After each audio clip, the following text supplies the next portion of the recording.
everyone. Welcome to Friday Q&A, a webinar series produced by the UF Thompson Earth Systems Institute, Scientists in Every Florida School program, and the Community Scholars Initiative. Scientists in Every Florida School is a free program housed within the Thompson Earth Systems Institute at the University of Florida. The CEFS program connects and builds long-term partnerships between teachers and scientists in order to bring current scientific research and big data into classrooms in Florida and beyond. The Community Scholars Initiative is based at Valencia College in Orlando, Florida. Our goal is to connect, create, and elevate educational experiences in the classroom and our community. Supported by the Lake Nona community, we facilitate programs in both Orange and Osceola County schools and work with community leaders and businesses to build out-of-school learning programs. During the COVID-19 school closures, we have been happy to partner with CEFS to continue engaging with our students, teachers, and parents in a digital platform. Today, we are joined by Drs. Walsh and Luer. Dr. Kathy Walsh has been studying the immune system of marine vertebrate species, including the cartilaginous fishes, sharks, skates, and rays, marine mammals, and sea turtles for more than 20 years. Current projects include research on cytotoxic factors produced by cultured shark immune cells, antimicrobial properties of epidermal mucus from stingrays, effects of harmful algal blooms on human health, as well as on the health of wildlife species, including the Florida manatee and sea turtles. Dr. Walsh has also served as Quality Assurance Officer for Mote Marine Laboratory since 2000. We also have the privilege of having Dr. Carl Luer on today's call. Since joining Mote Marine Laboratory in 1979 to initiate and manage a marine biomedical research program, Dr. Luer has been involved with several studies utilizing sharks, skates, and rays as model systems and sources of research material.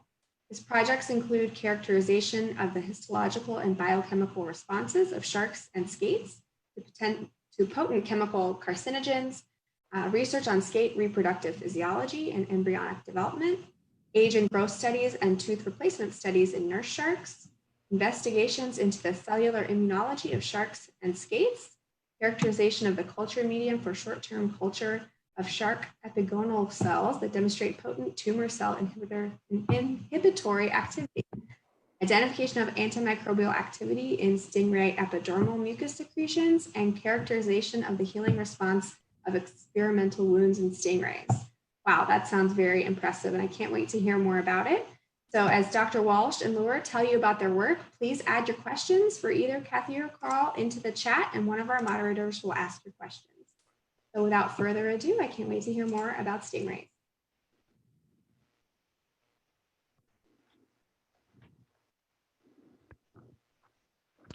Well, thank you very much for having both Kathy and me on your show today. For those of you who are not familiar with the Mote Marine Laboratory, we're in Sarasota, Florida, which is about 3 hours south of Gainesville and about an hour south of Tampa, but we're right on the Gulf of Mexico, so we have nice access to specimens for our work. The laboratory was founded in 1955, so we've been around for 65 years, and we have a rich history of research using shark skates and rays. So it's not surprising that Kathy and I would be studying these animals in a lot of our work together. I'd like to start by giving you a brief phylogenetic tree of fishes. The most primitive fish that we have on Earth today are members of class Anatha. If we break that term down, nath means jaw and a means without. So fishes in this class are the jawless fishes. Examples of these are the hagfish and the lamprey. Following the anaths, we have the two major classes of fish, class osteichthyes and class chondrichthyes. If we break these terms down, ichthyes means fish, ost means bone, so these are the bony fishes. Chondrichthyes, again, ichthyes means fish, chondro means cartilage, so these are the cartilaginous fishes. So this is the class that we're going to be focusing on today. Class Chondrichthyes is broken down into two subclasses. A smaller subclass called subclass Holocephali. You break that term down, and kephale means head, hola means whole. So this refers to the fact that these fish have their upper jaw fused to their skull. The subclass Holocephali are represented by the chimeras and the ratfish. Subclass Elazobranchii, if we break that term down, Branch means gill, and elasmo means plate-like or separated. And so these refer to the separated gill openings of the gill structure to the outside. So in other words, the term that we know of as gill slits. So the elasmobranch fishes are then broken down into the cetaceans, which is a fancy name for sharks, and the batoids, which are the ray-like relatives of the sharks. There's about 1,100 species of sharks and skates together, and as you can see from this slide, there are actually more species of ray than there are of sharks. So while there are many aspects of these animals that are difficult to see externally, there are several features that we can talk about physically to compare these two groups of elasmobranchs. Sharks typically are more long in their features and more tube-like, and their gill slits are on the side of the head. The batoids have a more of a disc-like body, and their gill slits are on the underside of the body. On the batoids, the pectoral fin is attached to the side of the head, whereas in the sharks, the pectoral fins are attached to the side of the head behind the gill openings. But most people think of the difference between these animals in terms of the teeth. Sharks use their teeth not only for defense, but also to obtain food. And we can learn a lot about the behavior, the feeding behavior of a species of shark by the kinds of teeth that it has. For example, bull sharks have a cutting tooth, like you can see on the left of this slide. The mako sharks have a grasping tooth, shown in the center. And the nurse shark has a crushing tooth that you can see on the right for crushing things like lobsters. Stingrays, however, have very, very small teeth. And you can see from the jaw on the left, you can barely see the teeth in that stingray jaw, or they have no teeth at all, in which case they would have mouth plates that they use to crush crustaceans and mollusks in their diet. So teeth like this, either small or none at all, are rarely thought of as used for defense. So rays have to rely on other mechanisms to defend themselves. For example, cow-nosed rays swim in very, very large schools, sometimes tens of thousands, so that they get safety by being in this large group of animals as opposed to being lone swimmers. The devil rays and manta rays can leap out of the water when they're approached by a predator or startled by any kind of a oncoming deterring factor. And then we have a group of rays that produce electricity as a defense, the so-called electric rays. And they have a modified area of muscle on either side of the eyes that is specialized in producing electric currents. So they can actually shock a predator or actually a food item if they want to stun it before they eat it. The range of voltage in these animals is great, and the Atlantic torpedo ray shown here is capable of producing up to 220 volts of electricity. It's certainly something that'll knock a man down. So, even though there's these mechanisms, most rays have a venomous barb or spine that they use for protection or defense against predators. In the waters off of Sarasota, we have about 10 species of ray. 4 of these 10 species do not have barbs. These 4 are shown in this slide here. We have the devil ray and the manta ray, which we talked about a little bit earlier. We have the butterfly ray, which gets its protection from having cryptic coloration, blends in with the bottom. And we also have a species of electric ray in the Gulf of Mexico, the lesser electric ray. It doesn't produce the voltage that the Atlantic torpedo ray does. This animal only produces somewhere in the range of 35 to 37 volts. You can feel it, but it's not something that's going to knock you over. Now, the remaining 6 species of rays that we have off our coast here in Sarasota are listed in the following slides. 2 of these species, the cow-nosed rays and the eagle rays, we've already mentioned, that swim in the large schools, they have a spine that is located very near the back part of their pectoral or pelvic disc. They typically have one functional spine. Sometimes there's a second replacement spine beneath it that can be seen that's getting ready to take the place of the functional spine when it's shed. The eagle rays have anywhere from 2 to 6 spines showing on their tail. Again, they have a replacement spine that's coming up at the bottom, getting ready to become a functional spine as the older functional spines were shed. Of the four remaining rays that have spines here off our coast are these four very closely related species of ray. These rays are not found in large schools, namely the Atlantic ray, the blunt-nosed ray, the southern stingray, and the rough-tail ray. But they're more loners, and they reside on the bottom, where they can have the behavior of being able to bury under the sand as a way to protect themselves from predators, but also allows them to snap at a fish as it goes, a small fish as it goes by, or hop onto a crustacean or a mollusk for its diet. The problem is that when they're attacked by either a predator or a bather, if they are compromised in this way, they use their spine as a defensive weapon. These animals are not aggressive. The spine is not used as an offensive weapon, only a defensive weapon.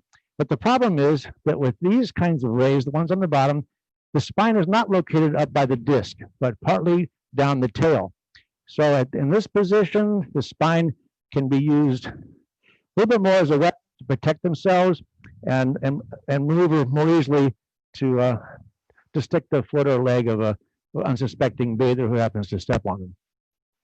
If we look at the spine a little more closely, we can see this spine here, which has been cleaned and bleached.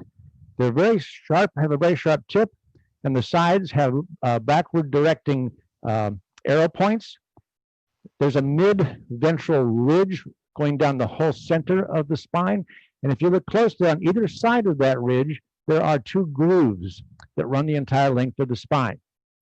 If we look at this at the anatomy of the spine through a cross section shown here, we can see that the mid-ventral ridge in the center and the grooves on either side, we have marked where the venom glands are located. The spine is covered by an epithelial membrane, which is very, very thin, and when the spine penetrates the wound, this membrane sloughs off, exposes the glandular tissue, and the venom seeps into the wound immediately upon the penetration of the barb. Venom components of stingrays are very, very poorly understood. And we think the reason for this is that in other venomous animals, such as venomous snakes, lizards, spiders, centipedes, wasps, you name it, they have a venom gland that encapsulates the venom gland cells. This encapsulated venom gland can be removed intact, and the venom components can be extracted and studied individually very easily. The problem with the stingray is that in the venom gland in these is not encapsulated into a distinct organ or gland. The venom gland cells are a diffuse group of secretory cells that fill the area and cannot be removed as an intact organ. So, just because nobody's done it doesn't mean that it can't be done. And so, Kathy and I have recently begun a project to try to understand and characterize in the venom glands. So I'm going to turn the rest of the talk over to Dr. Walsh, who will tell you this in the early phases of the study. Okay, thank you, Dr. Luer. I'm going to tell you about the research that we're doing with the venom from the stingray. Here we have a species of our local stingray, the Atlantic stingray, that we're working on in the lab. Down towards the tail, I'm trying to use this little thing. You can see that there's two spines here. There's one underneath, and then there's one on top. The one on top is an older spine, and it's actually about to be sloughed off and then replaced by the smaller spine that's underneath that started growing later. So this species will have a spine, and when it's getting close to sloughing off, it'll produce another spine underneath it. So when this one sloughs off, they're ready with another spine to replace it right away. And so they'll do that repeatedly throughout their life. But this way allows us to obtain a spine from this animal without harming the animal. We do anesthetize them, and then we cut off their spine, and then we can do our studies with that. Then we can return the animal back to this tank, and it still has this intact spine for defense, and he recovers unharmed from this procedure. We also do some other studies at the same time where we do health studies trying to understand the different health components of the stingray, and we can collect blood at the same time. And this picture right here shows us collecting blood from a sinus near the dorsal surface of the animal. And again, this doesn't harm them. We can return them back to their tanks or to the wild. Now, this is just going to show a series of pictures of how we remove the spine from the animal. And this is just grasping the spine with a pair of forceps. The top spine, again, I remember the animal had two spines, one on the top. We're going to leave the bottom one there. We grasp the top spine, and then we can clip it off with a pair of clippers. And this shows it being totally removed from the animal. And then this is the, we can look at it under the microscope and take various measurements to try to understand more about the spines in this species. And you can see this has a covering, that epithelial covering that that Dr. Luer was mentioning. So this is directly right off the animal.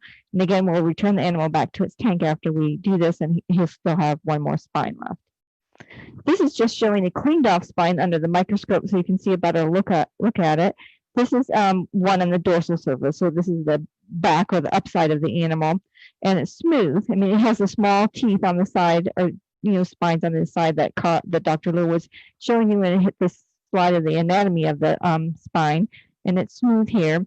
Then on the ventral surface or the underside of the animal, you can see here are the teeth again here. But there's two grooves. There's one here.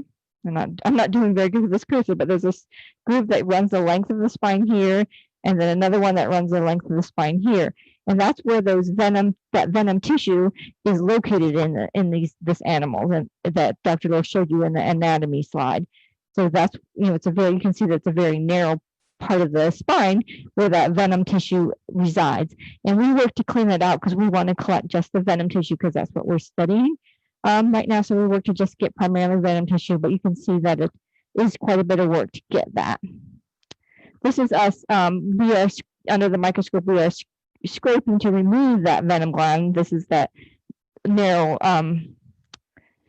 line that you saw, narrow groove that you saw going down the length of the spine. And with forceps, we can scrape out the venom tissue that resides in there, so that we can study it in the laboratory. And right now we're looking to understand a lot about the venom of stingrays. We want to know some of the biochemical properties such as proteins and also gene expression in the venom gland as well. So some of ours, we have to do some preparation in order to answer some biochemical questions about the venom. So we take the tissue that we collected from the spine and we put it in a test tube, and we homogenize it or mix it up, or get it to be really small particles in a buffered solution, so that we can get the proteins that are in that gland to come out, so that we can study them better. Once we mix it up, we centrifuge it to remove some of the, to pellet or separate the liquid part from some of the cells and other debris. And that's what we have here in this picture. You can see the blue pellet on the bottom that contains venom gland cells and maybe some extra debris. And then the supernatant here is what we call the clear part. We call it the supernatant. Contains the venom compounds that we're looking to study. So we can separate it from the venom gland that way. And then the proteins, we can do various things to tell us more about the venom composition. Measuring the protein concentration is one of the first things we do. And then we look at the different separate protein components using a technique called electrophoresis, where we can separate the proteins based on size and determine the number and size of proteins that are in there. And we can also determine the activity of the venom compounds by doing various types of assays that we call bioactivity assays, because they measure the active component of the venom. And so we do that. And then also with the glands, now we're trying to understand the gene makeup of the venom glands. And we're doing this by isolating the RNA and doing a transcriptomic experiment with collaborators. So that will tell us a lot about the composition of the components of the venom gland. This is a picture of us one of the electrophoresis gels that shows the different proteins that are found in the venom gland of the stingray. This is just showing four different samples from 4 different stingrays, and basically we separate the proteins in there based on size. The top will be the larger proteins, and the bottom will be the smaller proteins down here. And so the proteins the pattern is very similar from stingray to stingray, although the concentrations vary a little bit. And then the proteins range in size from very small, about 10 kilodaltons, to quite large, over 200 kilodaltons. And so there's a mixture of these that we would work on separating to try to see which ones are responsible for some of the bioactivity that we're working on. But we're working on different bioactivity assays right now. And then, you may wonder why we are studying stingray venom, because we know that if you get stung, if any of you have been stung by a stingray, and actually Dr. Luer can tell you more about that because he's been stung by a stingray too, but it does cause very intense and immediate pain. It's also long-lasting pain. So, you might wonder why we want to know more about this painful substance. But there are a lot of individual compounds in venom compounds that actually have the potential for human health applications as well. So even though the stingray causes harm to a person if you get stung, some of the components in that venom can actually have potential for human health and be very helpful for human health. And there are studies underway that can develop venom compounds into, this is just a handful of examples, drugs that might be useful in lowering blood pressure, drugs that are anticoagulants or blood thinning agents to keep the blood from clotting, to reduce risk of heart attacks, and then also some kinds of painkillers that are non-addictive that work on the work by blocking ion channels. So there's a lot of benefit to this understanding more about the stingray venom that we are busy working on. And with that, I think we're ready to start answering if anyone has any questions. So thank you. Thank you, Dr. Luer and Dr. Walsh, for sharing your stingray expertise with us this afternoon. We already have quite a bit of questions coming in from viewers, so I'm very excited to jump right into it. Our first question is going to go to Dr. Luer. This question is from Claire, and she asks, how long is the tail of a full-grown male ray? How long is the tail of a full-grown male ray? It depends on the species of ray, because the butterfly rays, the tail can only be a matter of a few centimeters, but in the spotted eagle rays, they can be several feet long. So it really depends on the species of ray, and it varies quite a bit. All right, thank you. And our next question for Dr. Walsh is going to be from Jeanette. And she asks, what are the differences between rays and skates? There's a lot of difference between rays and skates. They are both a batoid fish, so they're one of the flat and disc-shaped fishes that Dr. Luer was, describing earlier on in the presentation. But the skate actually, based on, our talk right now, the skate actually does not have a spine. So the skate has no spine, whereas the stingray does. And the skate also gives birth with eggs, and the stingrays will give birth with live birth. So those are two main differences. And also the stingray, instead of a spine, they have like thorns on their dorsal surface, especially along the spine area, that have like an irritant in them, so they don't like use their tail to poke somebody like a stingray.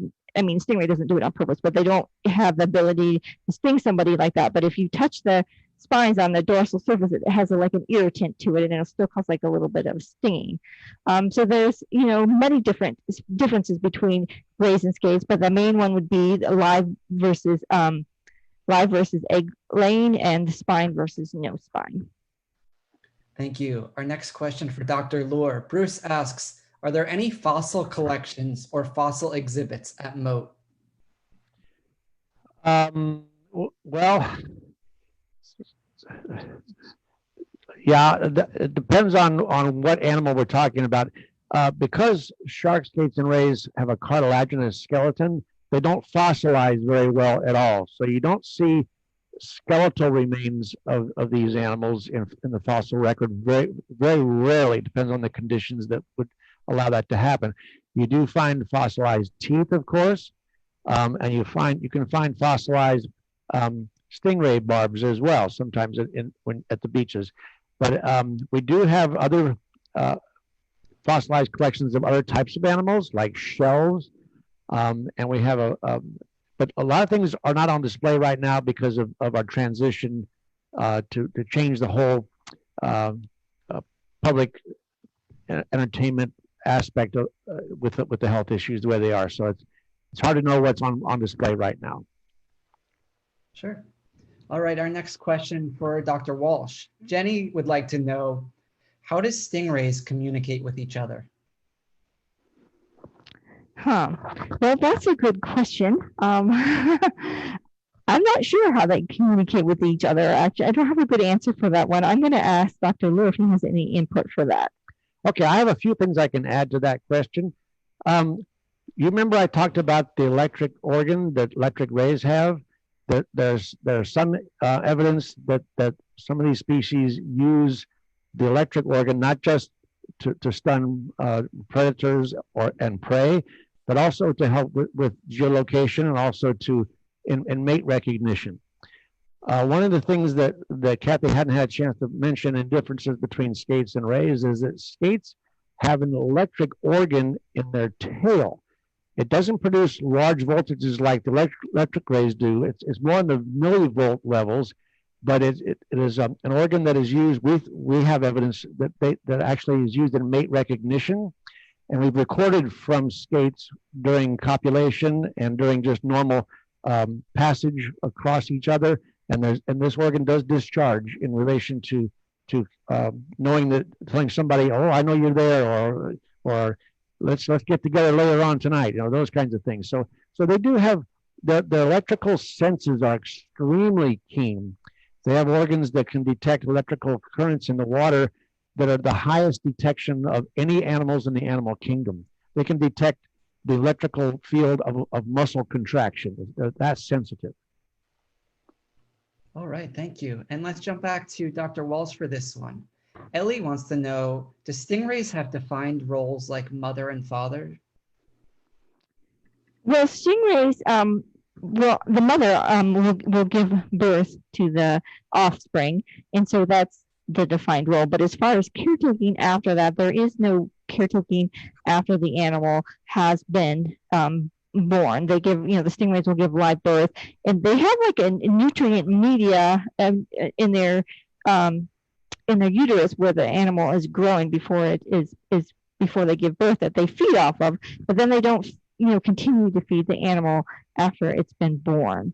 And then as far as the father, he's his role is really just in the reproduction, and then he doesn't really we don't see him anymore after that.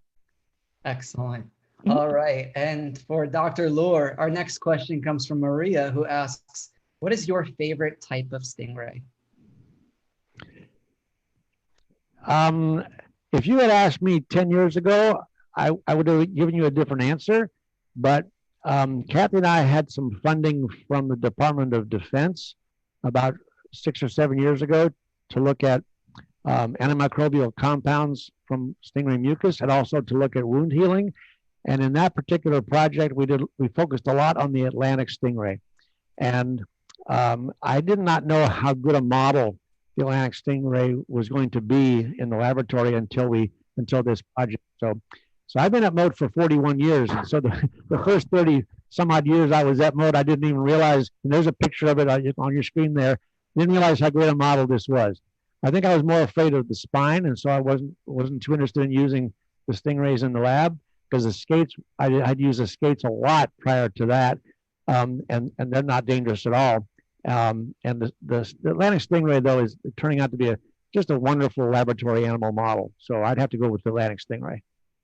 All right, and we have time for just about 2 more questions, and we're going to jump back to Dr. Walsh for this next one.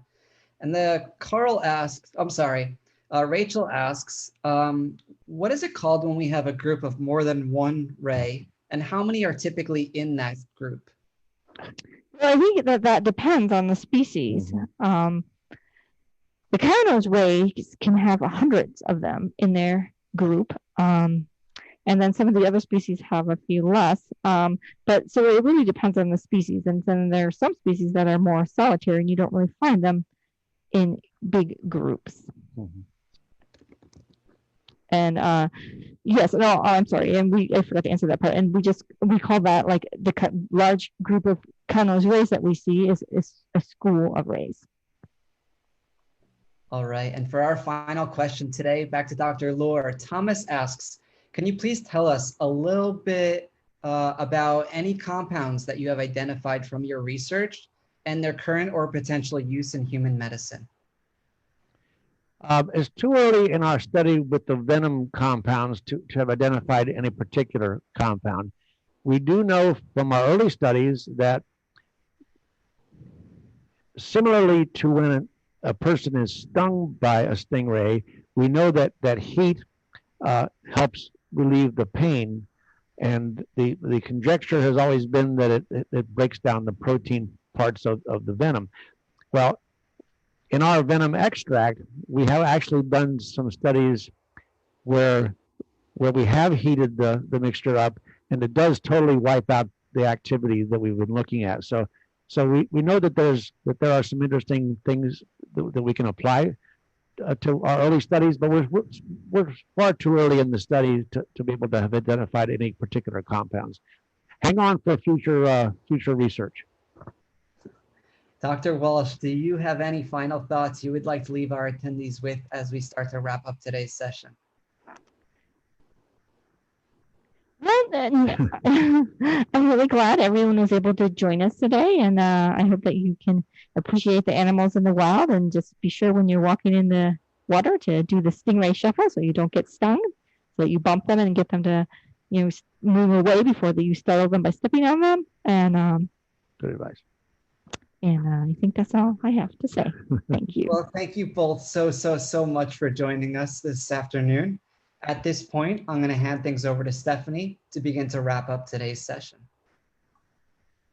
Thank you, Brian. We want to thank everyone for joining us today on the call to learn about stingrays, and a very special thank you to our guests, Drs. Walsh and Luer, and Jason Robertshaw, who's behind the scenes from Mote Marine Lab and Aquarium. Scientists in every Florida school would also like to give a huge thank you to our partner, Rachel, from the Community Scholars Initiative, for curating fantastic K-12 enrichment resources through the Daily Dose on Facebook and Twitter with us, and of course, facilitating our wonderful array of guest speakers for this series. You can learn more about our guests as well as our programming by visiting the websites you see on your screen here. You can find a recording of today's program as well as all other previous programming at UF Earth Systems YouTube channel. We thank you very much. It's been great to do these Friday Q&As from bees to bats and sloths to stingrays. We hope you have a wonderful weekend, and goodbye. Thanks.